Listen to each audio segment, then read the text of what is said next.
somebody who absolutely excites me, and I don't get any sense of ego, is J.B. Bickerstaff. The more I hear this guy talk, Rod, the more I'm like, yo, let me go and get in shape. I want to go hoop again because this guy sounds like a coach. And he said some stuff in this interview with Richard Jefferson that really had my ears perked up because there's some of the questions we've had, and we got some of those answers at his introductory press conference. But did anybody get a chance? Did you get a chance to see that interview, Rod? Because I did I not. took some I did thorough not. notes here, man. I got some notes. I'm gonna be able to run through them as fast as possible. But starting with, you got to start at the top.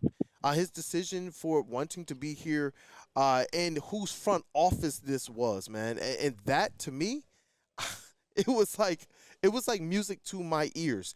It was what ultimately attracted him here to the situation. I know that some people thought he wanted to take a year off, and he said there was no opportunity, but that there is this drive inside of him to be a competitor that just doesn't go away, and that his family supports that. Like his wife supports that. They told this story about how much this means to him and how much he buys into each organization that he's been a part of, to the point that RJ was trying to push him on giving some, hey, talk about some of your accomplishments in the past. Yeah, I'm in Detroit.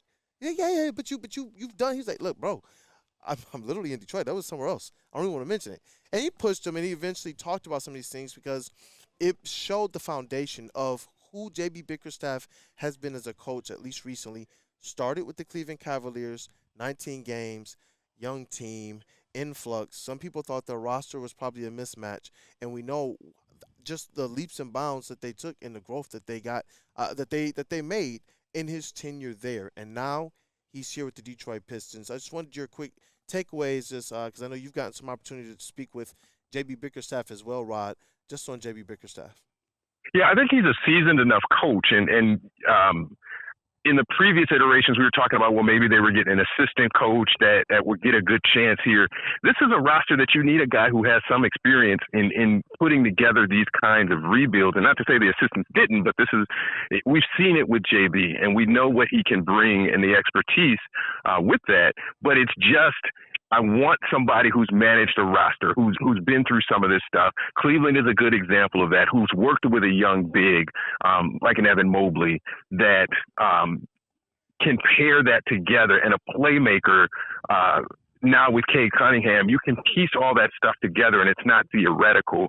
It's something you've done in the past. So I think that's the biggest key here. Yep, and I'm going to get into the players as well, but just really quick to kind of wrap up what was going on at the top. He did say that Trajan Langdon impressed him early on as they discussed the possibility of him becoming the next Pistons coach. He said he was confident, this is the quote, that he was going to lead us and help us build something special. You know that Trajan has a plan, and he's confident in it, and he gave us confidence in that plan. He can execute the vision, which gave him comfort, J.B. Bickerstaff comfort, with the other front office personnel. He named each one of them as well. And he said that these guys have respect around the league, which prompted Richard Jefferson to say, whoa, like, yeah, Trajan Langdon is a beast. Trajan Langdon has been grinding and building up to this point for over a decade, and he's commanded the respect of his peers and others in the league. And the sense that I got from that portion of the interview was that this is completely Trajan Langdon's front office and nobody else's, which means you're going to have that one voice, that one direction. And JB said that if he was going to coach, this was something that was important to him. He also said it was a total no-brainer when Tom Gores told him that he was willing to do whatever to make this thing successful. And then, obviously, he looked at the roster and the young talent, and it just made him feel comfortable. He says that rebuilding and helping young guys develop is one of his strengths, which we kind of saw a little bit of when he was in Cleveland. At least from your perspective with J.B. Bickerstaff, this thing seems night and day between Monty Williams, who came in here and literally at the first training camp said, this young roster is not something he's used to coaching up. And you got J.B. Bickerstaff here saying, no, this excites me. This is what I do. This is my reputation around the league. Just how much of a difference does wanting to be here and wanting this roster, wanting this opportunity, how much of a difference do you think that makes for the Detroit Pistons this year? No, it's going to make a difference in how he coaches and the enthusiasm that he brings every day to the gym, that you understand the situation. And coming away from Phoenix, Monty was just sort of, the expectations were already high because of his reputation. And we've talked about his personal situation coming into this, that he didn't really want to coach. He had to be convinced to coach. Mm-hmm. And I don't think you had to convince JB to come in here and do that. He's going to run through a wall, and he's going to be ready on day one to be able to do what he needs to do to turn this team around. So I think that's going to be the big difference is the attitude, what he brings, knowing what type of work ethic is required to turn something around quickly. Those types of things are going to matter very, very immediately in what they're trying to do. Yeah, and he did say that he's someone who cares deeply about the job that he's going to do. He cares deeply about the people he works with every day as well. He has some personal connections as well. So he doesn't take lightly being the head coach of the Detroit Pistons. He's going to do whatever he can to make it successful. He said this year the expectations, though, are about developing an identity. He doesn't want to take any shortcuts. And I know that this is the stuff that you're always going to hear. And we heard that some of the similar things out of the Troy Weaver era as well. He did mention making sure that defense and teamwork and taking cues from how the bad boys and the going to work teams did it. He said that that's going to be the foundation of what he is, but he wants to be truly elite defensively, and he wants to have that blue-collar and selfless attitude be the definition of his team, and that's where we get into kind of the player aspect of it. He says it's about patience with a lot of the young guys and getting this thing to the top. And that's when he referenced as well, starting off in Cleveland, where they started with 19 games, and now you look at the Cleveland situation, and they're in a pretty good spot. But he talked about having the vets on this team and the vets that will play. And he mentioned Tobias Harris being a really, really, really good player. Richard Jefferson also stated that he believes Tobias is going to contribute greatly to this Detroit Pistons team. And I think that he might be a little underrated here in Detroit, Rod. Yeah, but it's just, what do you need him to do? And if this roster can gel and be a little cohesive, you might not need Tobias to be a 25 a night scorer. Right. You can balance that out with having Cade get more to his level, setting up Tobias, setting up Malik Beasley, setting up some of the other pieces that they're bringing in. And I think the youth piece is a critical part of that too, is that you're not looking for your young guys to be the leaders and the leading scorers and to do everything in their first and second year. That's been what's hamstrung this franchise for the past few years. Is now we said it, they have to go and get veterans in free agency. They went out and did that. Now, how does this thing gel and come together? Cade is your face of your franchise, and he's going to have to do a lot of it. But now you have some other veterans who can carry the flag for you. Yeah, that's such a perfect transition, because I was going to share JB's exact quote on who Tobias Harris is. You got to think about it. This is a guy who's been coaching in the league against Tobias Harris for a long time. So when he does speak, that carries some weight. He says that, it's who you add. And Tobias was the perfect piece for us. He says, I give Trajan a ton of credit for getting it done. Tobias is a great human being. The character of the voice of the player using it is what matters. Young guys are more willing to listen to him. And he said, and he still plays too. And so when he said that, I instantly thought about Taj Gibson, who, though his voice was great, he wasn't someone out there on the court. So how is he going to show you how to do everything? He can give you great advice and motivate you, but Tobias, he said, is a guy who's still going to give people buckets in the fourth quarter, still going to give you some defense, still going to give you, like you said, some consistent play and be able to show the guys how to do this. And Richard Jefferson mentioned the fact that young players, they don't know how to manage the emotional roller coaster of the NBA. He said, old guys, vets, we just get grumpy, but we know how to play through it. And he said that's something that Tobias, as well as the other vets, is going to help this young team with immensely, especially Cade Cunningham. Yeah, I mean, it's vets know what it feels like to be tired of losing. Cade has lost a lot, but I don't know if he's tired of losing the same way that a 10-year vet is going to be. So that's your Tim Hardaway. That's your Tobias Harris.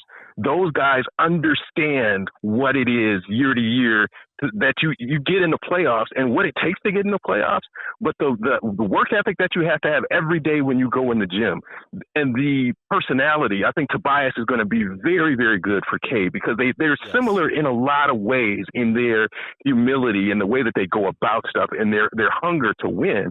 But I think all of this is going to come together. And again, I don't want to put numbers on this. If they win 30 games, I'm very happy, and I call it a successful season. But you've got to look at what the what it looks like on the court. It's the eye test that tells you what this is. Yep, and just to kind of round this thing out, he talked about Cade Cunningham and Jalen Duren, what he thought of them as players.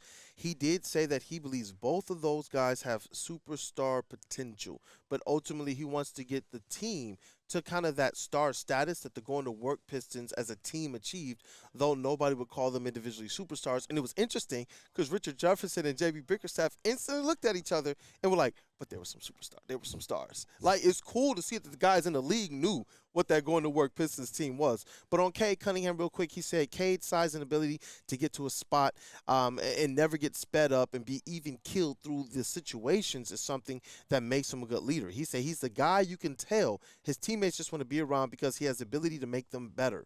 With his size, you can play him at 3 different positions, and he can make plays and create his own shot in the fourth quarter as well.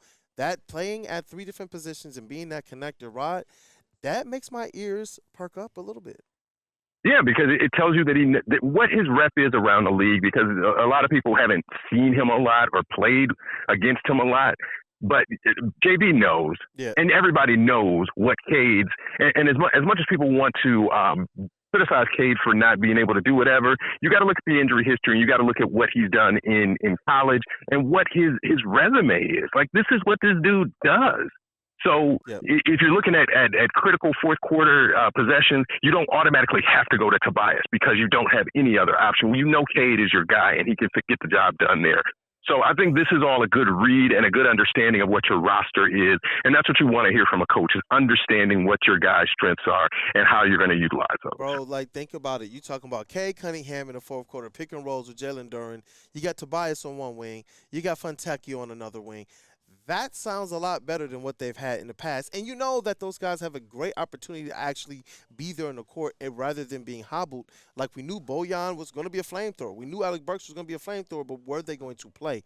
And on Jalen Duren, before we wrap up this segment, he said that he's tall and built different, not just undersized.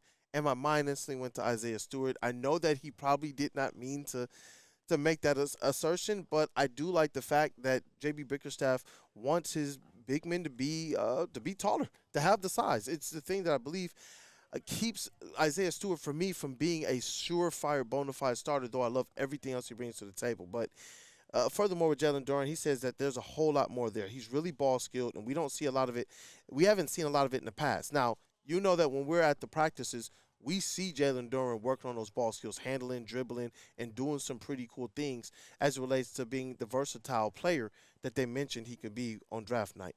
And he said he can rebound the ball well, push in transition, makes plays in transition well as also on Jalen Duren. And he's 20. He's 20. He still hasn't figured out what he is just yet and how to be the best version of that. When he gets 22, 25, and we start talking about that, and he's improved incrementally over those years, then we know what he can be. And I don't want to bring up the Andre Drummond sort of thing, but that's sort of what you looked at with Drummond, is he didn't figure it out for a couple of years. He became a very good rebounder, but he had to figure some other things out. And about being a big in the NBA, that's one of the harder positions to figure it out. Yep. And just to wrap this thing up, JB Bickerstaff and Richard Jefferson, they both gave their impression of Detroit and their opinion on the city. JB Bickerstaff said, man, there's so much more about Detroit than people know about. And this got me fired up. He said people love to spread the negative, but Detroit is an awesome city. We're looking forward to being part of it. And he talked about the charitable contributions they want to do, and just how they love to make sure that whatever city they're in, that they're fully a part of it. And Richard Jefferson, he said that the Detroit Pistons at the Palace of Auburn Hills during the Going to Work era were a top 5 crowd of all time for his. Top 5. Yo, shout out to you guys, man. That was an epic one. He was like, bro, you couldn't go in. If you went in there, you knew it was going to be sold out for like 8 years straight. He said Detroit never turns on their team. He said Knicks fans do.